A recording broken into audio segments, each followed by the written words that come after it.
Hey, I want to talk about how one story became a whole people's story. How one moment in history, one chunk of time becomes the thing that makes everyone define themselves differently. I'm Jeremy. This is The Takeout from Community Church. Welcome. Glad you're here. Um, we've got in America stories that make America America.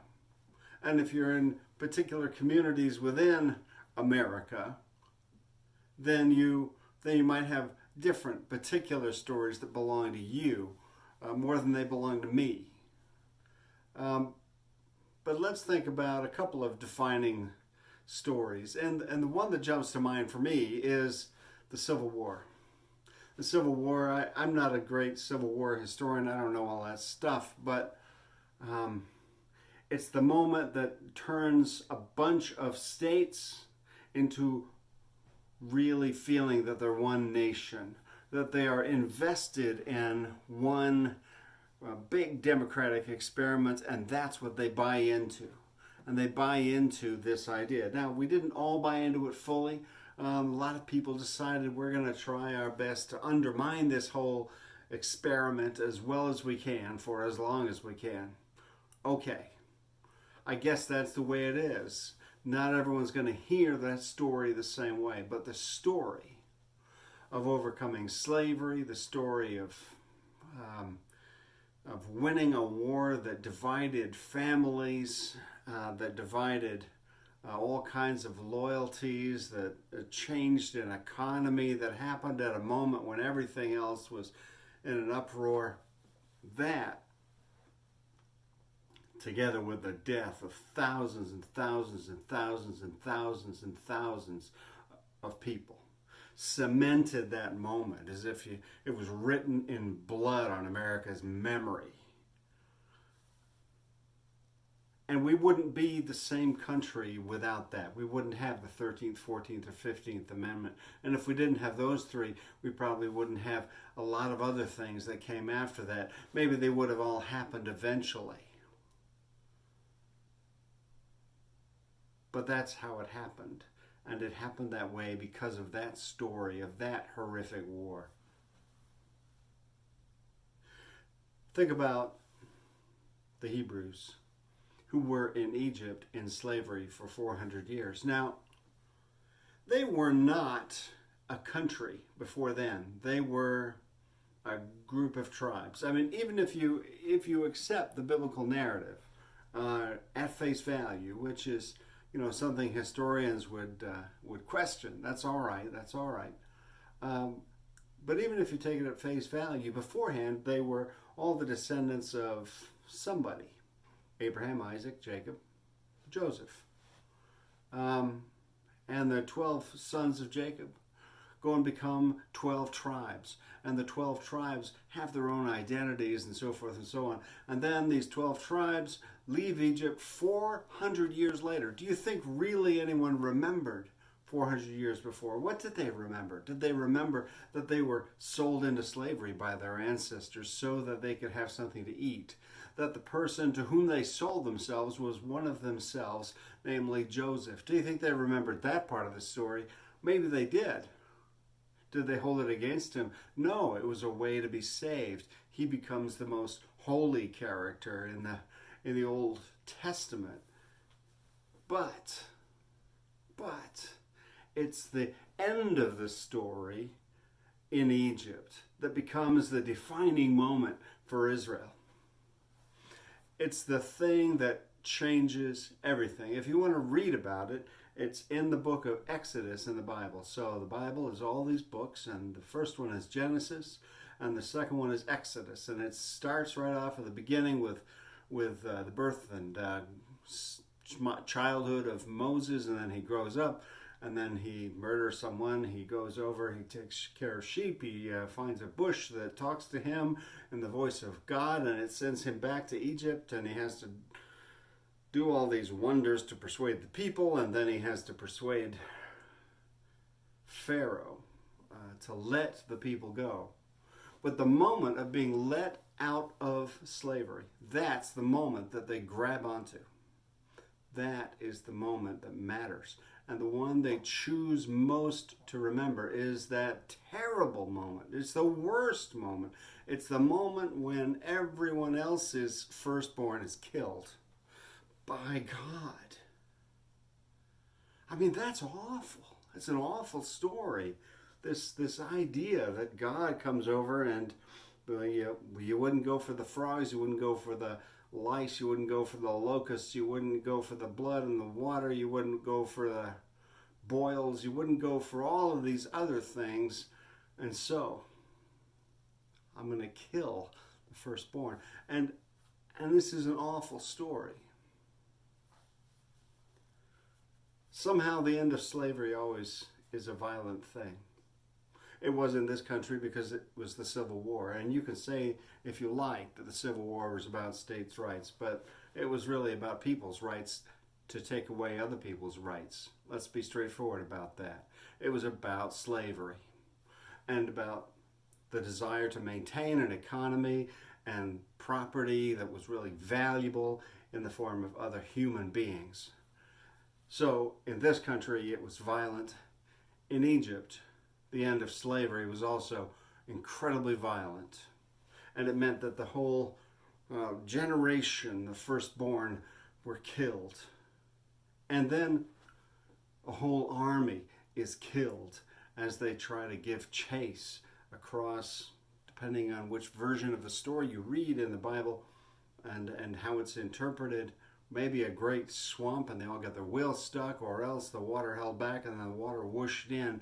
But whichever way you read it, it ends up with death, death, death. But all that death ends up in freedom.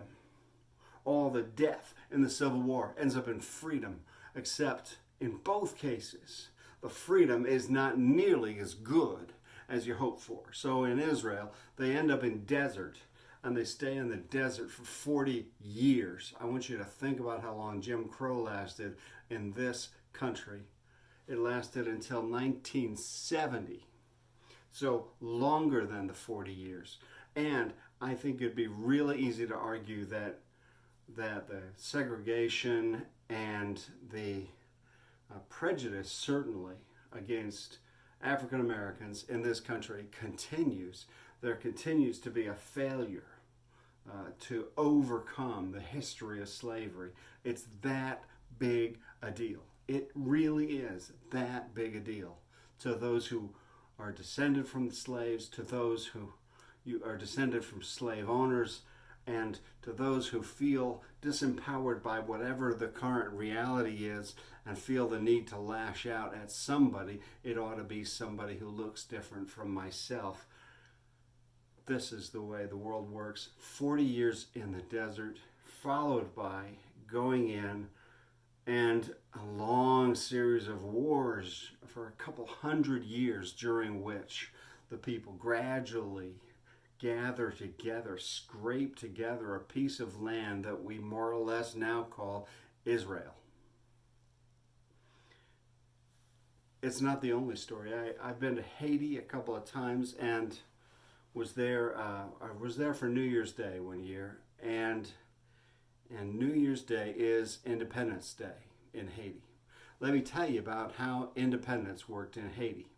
Haiti was a French colony, and it was run by plantation owners, and they controlled their slaves. These are all plantation working slaves, growing crops to send back to France for the French economy, making tons of money. Napoleon is in charge of France at this time, and the year, I think it's 1801.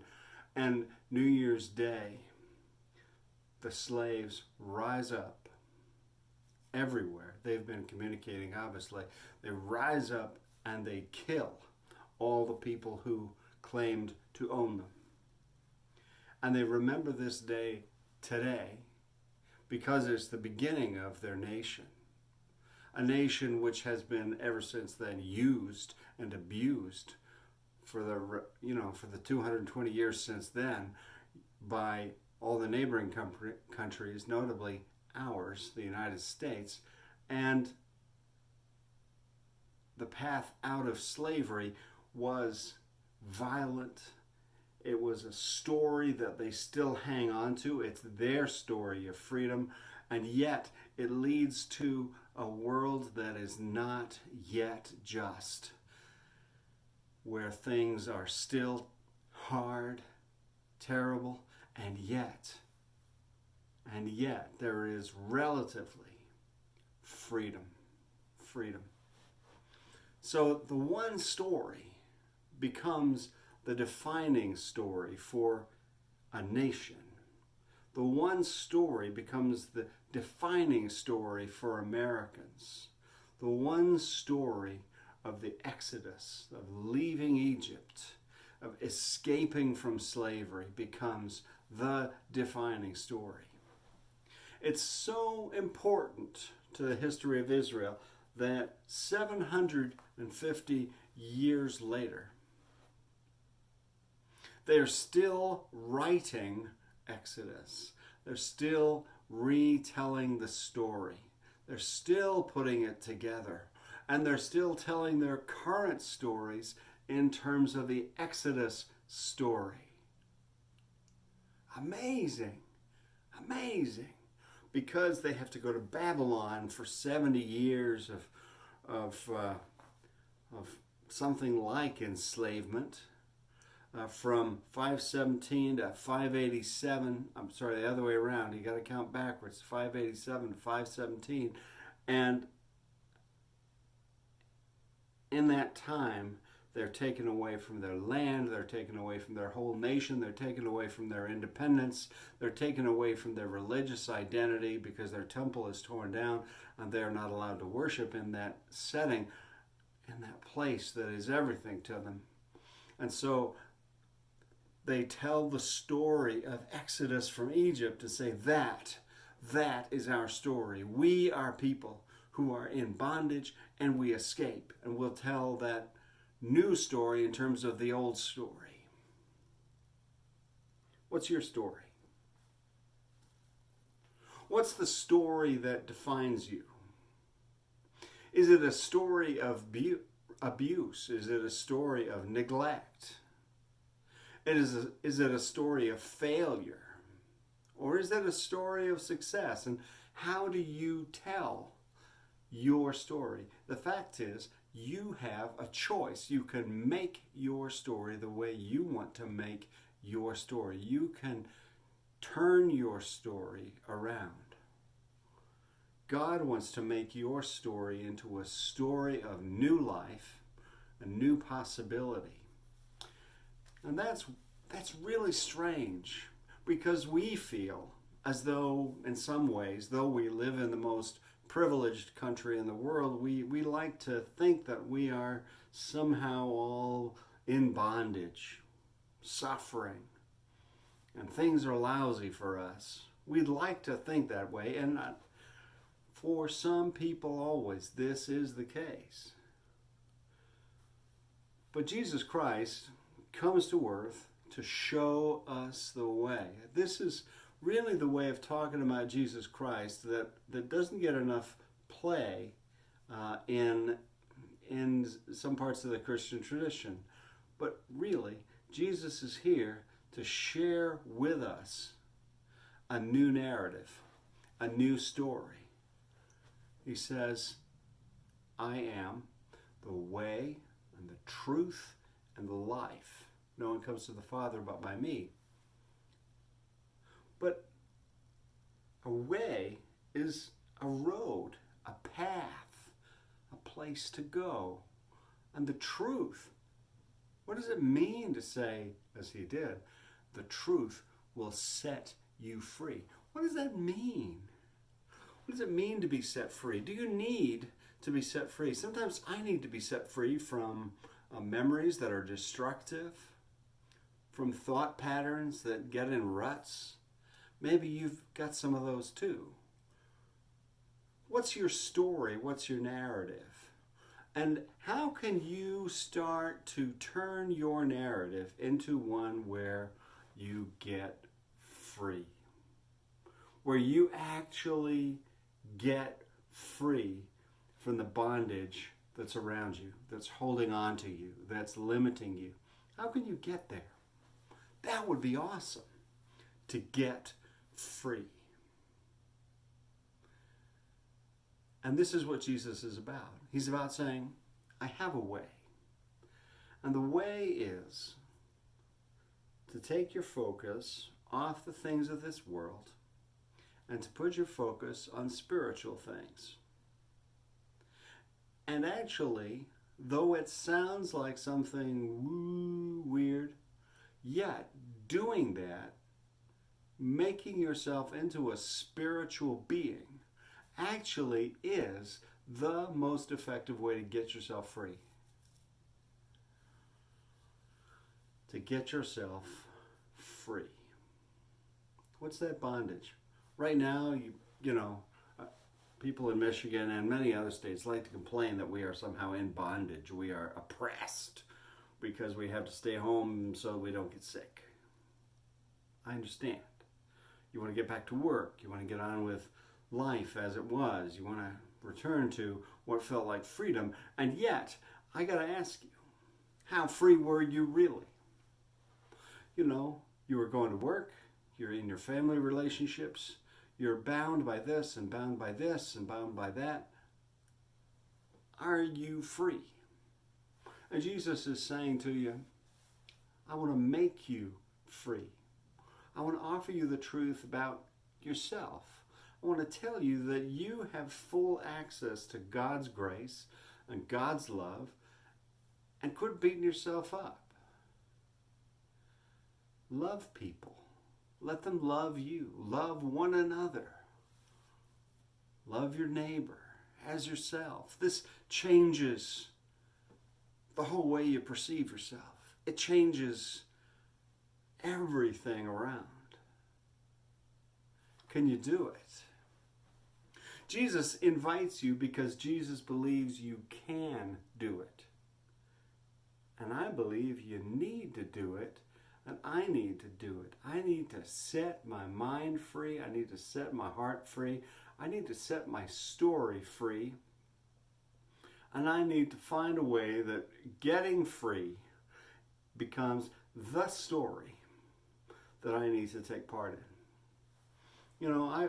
I was raised by a dad who didn't care what my opinion was. He only cared about his work. I was raised,